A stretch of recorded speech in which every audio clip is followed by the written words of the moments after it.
Welcome to another edition of the YXE Sports Podcast. It's Wray Morrison with you.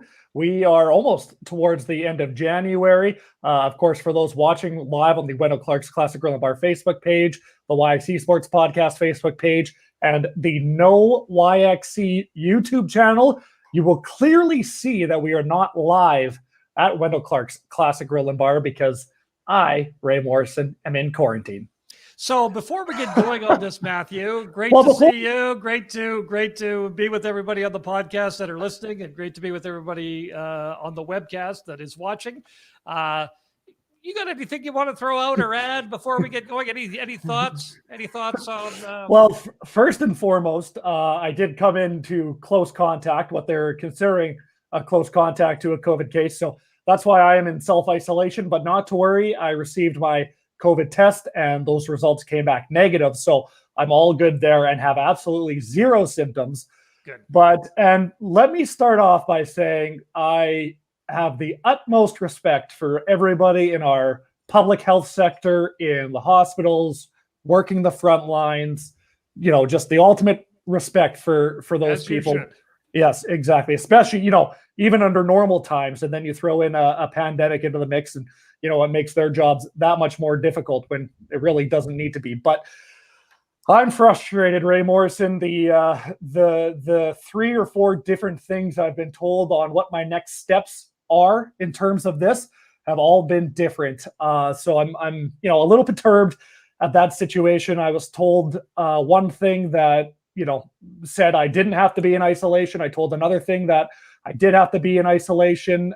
So kind of getting a little bit of the runaround, and it involved a lot of calling 1-800 phone numbers, and I still really didn't get the answer that I was looking for. And again, this isn't trying to be a slight on any healthcare member, provider, nurse, but it is frustrating from somebody who I can now say I have gone through this protocol. It is frustrating. So that's too bad that we're in this situation, but I am doing well. The close contact to me that ended up being positive for COVID is doing extremely well too. So that's good to see. So we are healthy and that's all good, but it is very frustrating. So live to you from, my kitchen. It's the YXE Sports Podcast over in the Queen Elizabeth neighborhood. You're at home as well, Wray Morrison. East College Park. You had a big day yesterday as well. Well, it was a quiet day. It was a birthday day for yours truly, a milestone. Well, it wasn't really a milestone birthday, but just another year older. But but it was fantastic. Lots of greetings. Granddaughter Gracie phoned me and sang happy birthday to me on the iPhone. So that was good. And no, it was great. Lots of well wishes. And it was a lot of fun. And then here we are back another Monday night. Another opportunity to talk sports. Now, I got to say that this is probably going to be the longest time that I've ever spent in my kitchen, because this is where this podcast is coming to you from in the broadcast. I probably haven't spent this much time in a kitchen since I lived in Dauphin, Manitoba, Ray, because if you can, remember, I had a difficult living situation there, which, for about a month and a half, I actually had to live on the living room floor of a house, of a place. Yep. And the place was all one level, right? Yep. So it was like your living room and then your kitchen. So I was basically, I tell people that I was living in the kitchen. It was just outside of the kitchen, but it was just one big long room. So this is a prime opportunity for you to, use utensils, like fine dish soap. There's all sorts of things that you've never done in a kitchen. What does this do? You can now right? do exactly. Yeah, right, exactly. Yeah. So. This is how we wash dishes. This is how we dry dishes.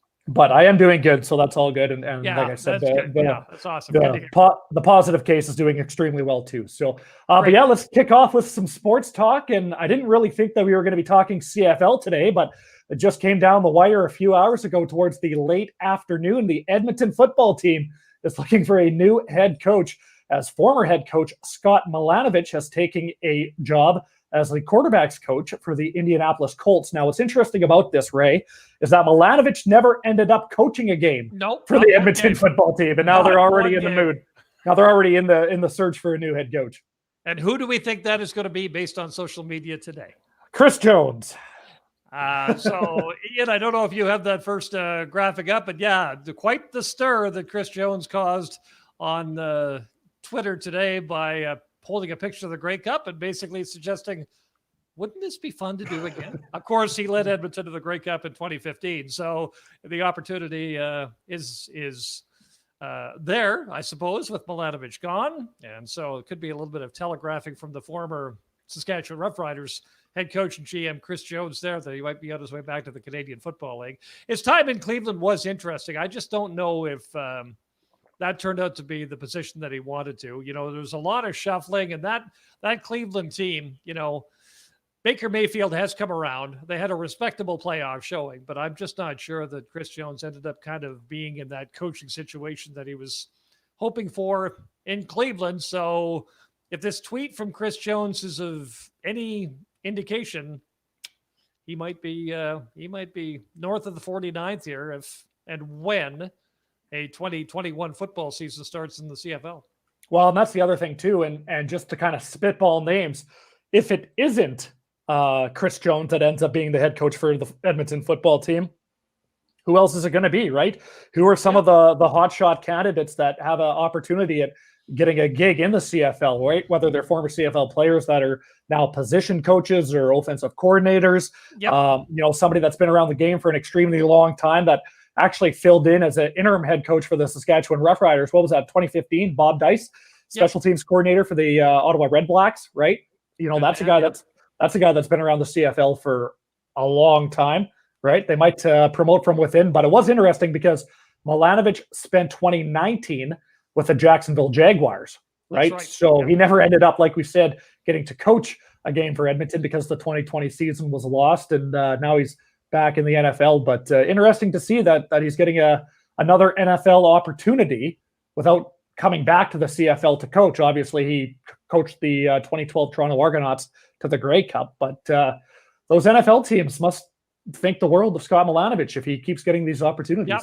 Well, these guys are all well connected, and I mean, you think about and I'm not taking away from anything you said. Milanovic is very well respected, but one of the things about the NFL is and coaching, you know, professional football in North America is this: it is kind of a small fraternity in one sense, but in another sense, those coaching staffs in the NFL are so big. I mean, there are run game coordinators and pass game coordinators and all sorts of positions that aren't necessarily on CFL rosters. That there are a lot of opportunities for guys like Scott Milanovic. So it's interesting to see. Yeah, it'll be interesting to see for sure. And you know, it sounds like the CFL is hell bent on getting to a 2021 CFL season in some sort of capacity. So we're still not sure what that's going to look like, but good for Scott Milanovic as well. So interesting to see. But yeah, I didn't really envision us talking about the CFL to kick off today's podcast. Yet here we are. So we of course are live at on the Wendell Clark's Classic Grill and Bar Facebook page, not at Wendell Clark's, at home. Yeah. They say happy belated birthday, Ray, and that means that because we're still live streaming this on Facebook, we can still see the comments. So Adam has a comment. Adam Morrison. Can't tell if Ray's headphones are $500 Beats or a $4 gas station. Nice. By the way, for years and years and years of television, I put those IFBs in my ear, and they're the only things that fit. So these earbuds that you're wearing, they just don't work. So yeah, I look like I'm landing the shuttle, although people know I'm not nearly that smart. But that's what it is. So yeah, Adam, thanks. See, it's so support. You guys can get the sense I feel. So they are the $4 head sons, right? They are the $4 head ones. You know, I don't have that box around. I should show you the box. No, I ordered this. I ordered this, and I don't have the box. I might have thrown it away. See, and there's not a word of English on this set of headphones that I ordered online, which is kind of strange. It was not a word of English on it. But I got it to work. So this is what I love about experimenting with new technology. Obviously, I wish it wasn't under the circumstances because we would love to be a Wendell Clark's Classic Grill and Bar, but to be able to do this remotely and just have a ton of fun. This is what podcasting is all about, exactly. Right? Just to let loose, right? Yep. So speaking of football, heading south of the border, the Super Bowl is determined. The Kansas City Chiefs are going back, as is Tom Brady. Tom Brady, of course, with the Tampa Bay Buccaneers, but that hasn't stopped him from going to his 10th Super Bowl, Tampa Bay beat Green Bay last night, and the Kansas City Chiefs beat the Buffalo Bills, who, of course, had a magical run this year. So KC versus Tampa Bay. Ray, who do you got? I really think the athleticism of Patrik Mahomes, now that he's won a Super Bowl, is just a threat that I don't know if that Tampa Bay defense is quite going to be ready for. And don't get me wrong, I mean, Ndamukong Suh and that defense has been really good. But, I just think that threat, in a warm weather game with Patrik Mahomes is something else. And then take a look at the other fact of this as well. Tyreek Hill, 172 yards in receiving on the weekend in that win over Buffalo, and Travis Kelce, 118. I mean, yeah, you've got a threat inside, you've got a threat outside, and you've got a quarterback who can basically get a defense moving any given direction. And I think that's going to be the difference. Patrik Mahomes knows how to stay on the field. By the way, that Chiefs win 38-24 over Buffalo yesterday.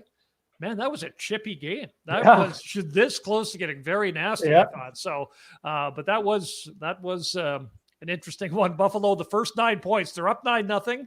They scored the last 9 points of the game, but could only muster a field goal in the middle, while Kansas City just had such a solid football game once they got rolling in that one. Well, and Kansas City's defense isn't fantastic. They're good. They're not great. But, man, did they do a great job of holding Buffalo to a couple of field goals there, right? Yeah, midway through the game, right? Yeah, they had the defensive schemes all set to go. So, keep in mind, we all like Josh Allen. We've been saying it all year, but he isn't the threat with ball in hand that Mahomes is, obviously. So, you kind of knew whether he was going to pass or try to play the run at any given time. And Kansas City's defense did a good job of that. My heart absolutely breaks for Eric Fisher, the offensive lineman for the Kansas City Chiefs. So he tears his Achilles, won't be able to play in the game. And you think about that because I think it was Laurent Duvernay-Tardif, the Canadian, right? Decided to stay in Canada and work on being a doctor in these pandemic times instead of joining Kansas City again. And what's interesting about that is for Kansas City to get there, and now with this Fisher injury, man, that offensive line for Kansas City, it looks a lot different than it did when the season started for that football team, because there's been some other issues there as well. But I still think that with Mahomes' ball in hand, now that he knows how to win a Super Bowl, I really think he can. Maybe I'm not saying he's going to get the best of Tom Brady, but I think he can get the best of that defense. I think that the Packers have no reason why they shouldn't be in the Super Bowl, considering what transpired late in that football game yesterday, right? So there's over 2 minutes left. You're down by 8 at that point. Well, first of all, you're third and goal. And I don't know if you remember this, Ray, but that throw that Rodgers made towards the middle of the field, towards Devontae Adams in double coverage. Now, the broadcast had a great look at all the green grass Aaron Rodgers had in front of him. And, he was close to the goal line. It looked like he could have made it. It was third down. So even if you don't get it, you have fourth down to play with. That pass falls incomplete. And then with 2 minutes and 8 seconds left, Matt LaFleur decides to kick a field goal. Yeah, I know. I didn't get that. Yeah, and then they don't get the ball back. And they're, the broadcast crew, everybody, I think it was Troy and Joe that were doing that that NFC game, and everybody was wondering what was going on with some of the play calling. And then, but that's the thing too, and you make a little bit of a mistake if you're Aaron Rodgers against the Tampa Bay team, and they pounce, right? Yeah. And that's the other thing. So, and we talked a little bit about the threats that Tampa Bay has. If Fournette can kind of keep that offense on the field, that'll be that could totally be a different thing for Tampa Bay. But I really like Kansas City in that one. The bottom line for the Packers, though, too, just going back to that for a quick second, is the fact that Green Bay, they needed a fourth quarter touchdown and they never got one. Yeah, that would have been the difference maker right there, and the Packers were just unable to come up with a major in the fourth quarter of that football game. And had they been able to do that, it would have been the whole complexion of the game would have been so different. But just some strange play calling. Aaron Rodgers probably didn't bring the A game that he wanted to in that one. And so Tom Brady's going back to see if he can win a 7th Super Bowl. Yeah. So the first Super Bowl that Tom Brady played in, Patrick Mahomes, I think, was 6 years old. I think that was the stat that I saw Yep. today. That's pretty crazy. Another note is that Tampa Bay, the Buccaneers, are the first team to play the Super Bowl in the home city, right? So Tampa Bay is hosting the Super Bowl this year. The Buccaneers, Tampa Bay, obviously, are playing in the Super Bowl. That's the first time that's ever happened. So Tom Brady goes down to Tampa Bay, and he already is making history again. So it should be interesting. Of course, those two teams will get a week off, and the Super Bowl is going to be on February the 7th. It's always the first Sunday in February. Monty says, go Tampa Bay, go. So you know what I really wanted, though, which would have been cool, was a repeat of Super Bowl I between Kansas City and Green Bay. Yep. And we didn't get it because Tom and Tampa are back. But boy, kudos to Tom Brady. It's pretty remarkable. And we remember when the season started, and we were all wondering if Bruce Arians and Tom Brady were going to ever get on the same page after a little bit of a dicey start. Yeah, exactly. Here they are. One more note from north of the border for football. I forgot about this, but this came down the wire today too. Ed Gainey has signed an extension with the Saskatchewan Roughriders. So good to have Ed Gainey back in that secondary for the Riders. He's one of the best in the business, and it's good he's in the green and white. So, of course, we are live on Wendell Clark's Classic Grill and Bar Facebook page. Like we said, we are not here today at Wendell Clark's, but we can still be live. So make sure that you can come on down and join Wendell Clark's Classic Grill and Bar for a fantastic meal. And they got Super Bowl squares for sale, Wray Morrison. Nice. So $2, $5, $10, huge prizes available. And they're teaming up with the Cancer Society as well. So I always feel good about spending money when it's for a good cause. So make sure you come on down to Wendell Clark's Classic Grill and Bar on the corner of Circle and Idlewild. Give them a call at 306-382-1717. Hopefully we can get back to Wendell Clark's in the near future. Speaking of COVID, that's why we're at home today. The NHL has another week under their belt, but they're starting to deal with some COVID issues, much like the NFL has and the NBA and the MLB. This time it's hit the Carolina Hurricanes. So the NHL has postponed 4 straight Carolina Hurricanes games. So they're not going to be playing for the foreseeable future. Ray, I think we all knew that this was going to happen like it did in the NFL, the MLB. It's kind of just how you deal with it, correct? Yeah, well, but the thing is, though, you got to think about Rod Brindamore, how tough it is to coach in these sort of situations now. You know what I mean? You've had 4 straight games canceled. They were supposed to play Tampa Bay tomorrow night, January 26th, because today's the 25th, our drop date here. And I think that game has been called off as well. So it's these coaches are earning their money now because, there's really no way to kind of predict when you're going to be on the ice if you get 1 or 2 players that come down with the pandemic. So I think that's going to be something that might be a little, and I shouldn't say this because I don't want to jinx the Canadian teams, but might be something a little more prevalent with the American teams just because of the population base in the United States. But having said that, how about the Pittsburgh Penguins? They've reeled off 4 straight wins right now. Yeah. So boy, what a start by Sidney Crosby. So you wouldn't know that they're playing under adverse conditions because they've done a nice job. And Montreal has points in their 6 games so far, including 4 wins.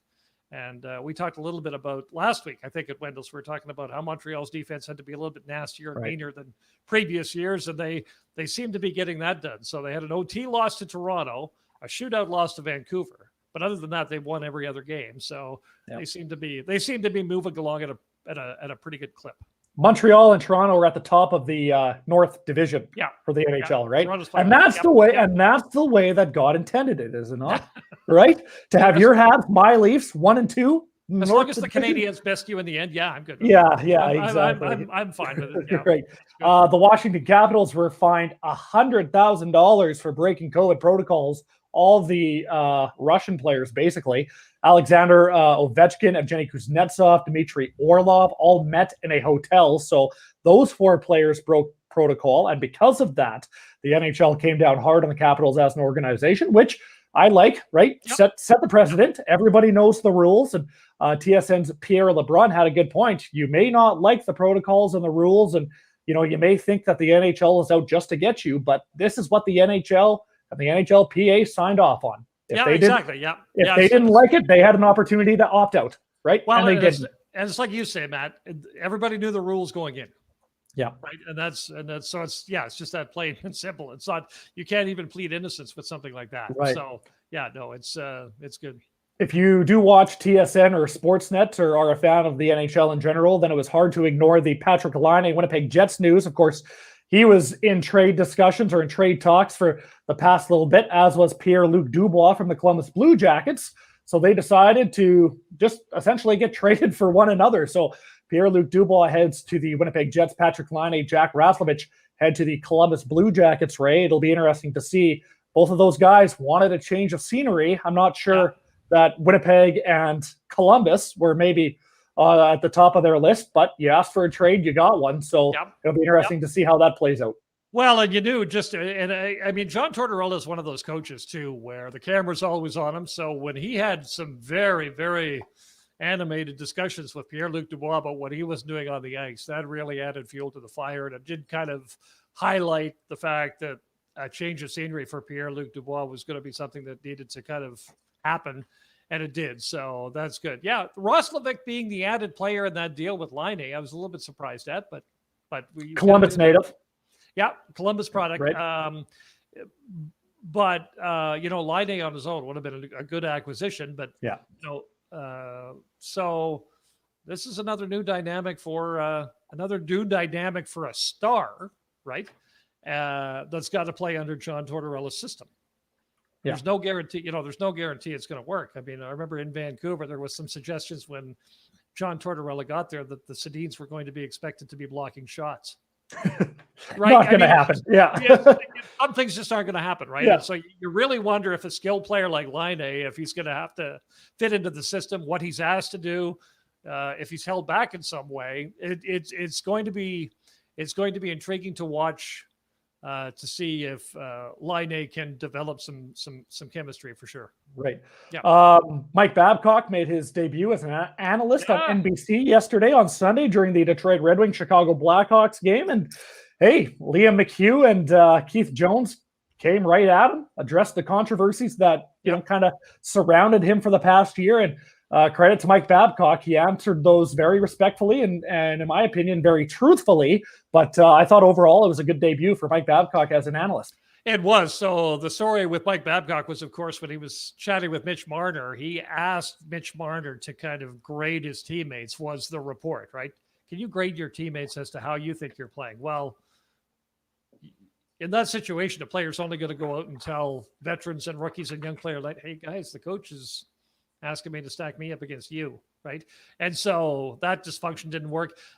Mike did do his best to try to explain that by saying, no, there was some paperwork that kind of got away from him on his desk. And he did apologize more or less, though. Did say that he regretted it. He would have done it differently, but also suggested that maybe some of the media reports weren't exactly what, what they were led to be at the time.